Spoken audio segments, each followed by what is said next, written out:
Hello friends and welcome back to my channel. If you guys are new here, my name is Shreyas Vinayak and I'm a junior doctor currently working in NHS England.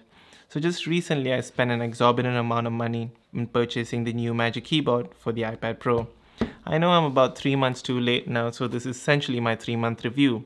I'll break this down to a couple of categories including the design, the keyboard and the trackpad itself. I've left timestamps in the description down below. So I've essentially wasted my money, so you guys don't have to waste yours. So drop a like and let's get started.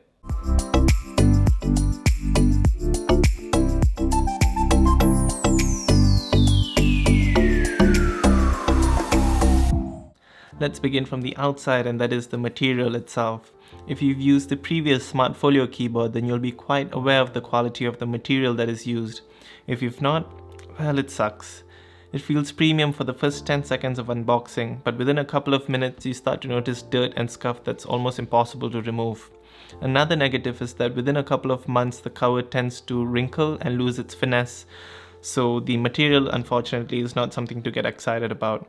Thankfully we've been locked down for the last couple of months, so I've not had to take my keyboard out anywhere, and it still has its nice shape and form. Apple did what Apple does best, make it look as sleek and sexy as possible, but gave it no chance against faults or knocks. So if you are the type of person that's quite clumsy, I'd advise going for the Logitech keyboard as it provides better protection overall. However, that does come with the added weight, so that's something to keep in mind. Another negative with this keyboard is the fact that it lacks Apple Pencil cover, which makes it a whole lot easier to lose. Unfortunately, I made that mistake in the past, and trust me, it was painful. So top tip, get a cheap pencil cover from Amazon so you don't waste another £100 to get a new one.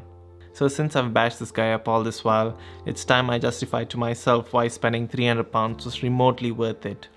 I watched numerous YouTube videos prior to purchasing this keyboard, and one of the main complaints was the limited angles that it provides. Personally, I feel it has a good range of tilt, and it allowed me to complete most of my work with no hassle at all.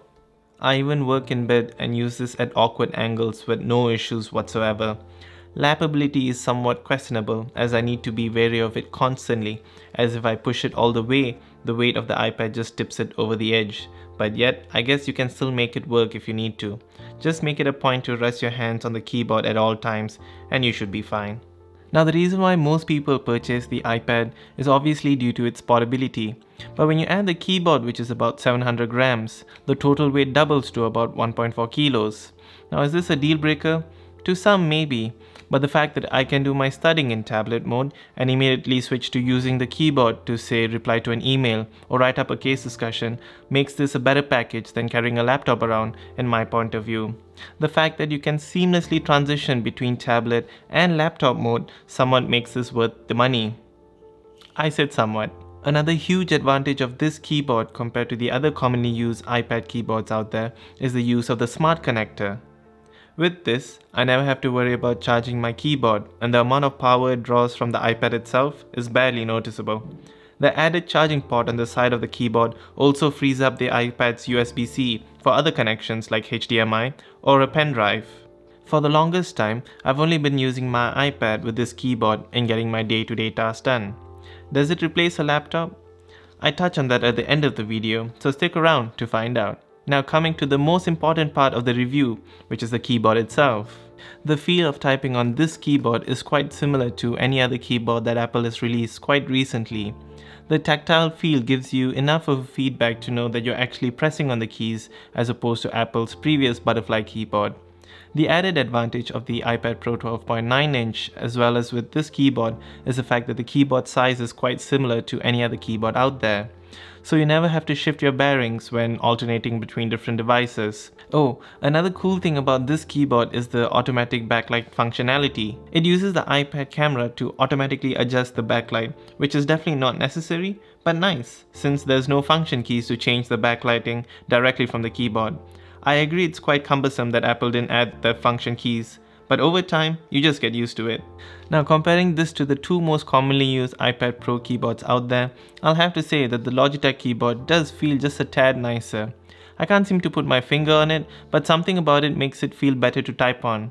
But then you'll only realize this when you have both of them side by side and you start to nitpick. Bottom line, they are both excellent. The same can't be said for the Brydge keyboard. The Brydge keyboard just feels sticky to type on and at times doesn't even register certain letters. The Brydge, however, does have one main advantage, in which it has a 0 to 140 range of tilt. Previously, I preferred this over the Logitech keyboard just for this one main reason. I now, however, only use my Magic keyboard and have only questioned its price tag a couple of times. For what it's worth, that's not too bad. I purchased my first iPad Pro back in 2017. It was the older 9.7-inch model. I used it perhaps once every 2 weeks just to justify to myself after spending so much money on it. A couple of months went by, and as the iPad was collecting dust on my table, a friend of mine suggested getting a stylus, as that completely changed the way he interacted with his iPad. I took his advice, and my god, it did. I completely changed the way I used my iPad, and it became my daily driver in taking notes in uni as well as studying. So why am I telling you guys this long-winded story? Essentially, that's the exact same reaction I had when I first started using the trackpad with the iPad. Previously, it was almost impossible to use Microsoft Word or Excel on the iPad, but with the inclusion of a pointer in iOS 13, that just allowed users to use the iPad as more than just a tablet. The trackpad itself is as good as any other Apple trackpad. It's definitely slightly smaller than what you're normally used to, but more than enough space to get your work done with no complaints at all. 2 and 3 finger gestures makes it easier to transition and multitask on the iPad now. The way the pointer changes in contrast between background and merges with different apps are the little things you don't notice but appreciate about in Apple. I sound like a total Apple sheep. I'll be honest, I am, but the fact that this is something that improves your experience with the iPad as well as the keyboard. Now, I'm not going to tell you that the iPad can replace a laptop. What I can tell you is that I've replaced my laptop with this combination. I've solely used the iPad and the keyboard for the last couple of months now. I have run into certain issues with websites and programs, but at the same time, I use my iPad to take notes, study while scribbling all over, editing photos and videos sometimes faster than my previous laptop could. So if you're a college student and you're wondering which one to choose from, I'd advise writing down all the things that you're going to use your device for and making your decision based on your requirements. If I could only choose one, I'd definitely go for the iPad with the keyboard.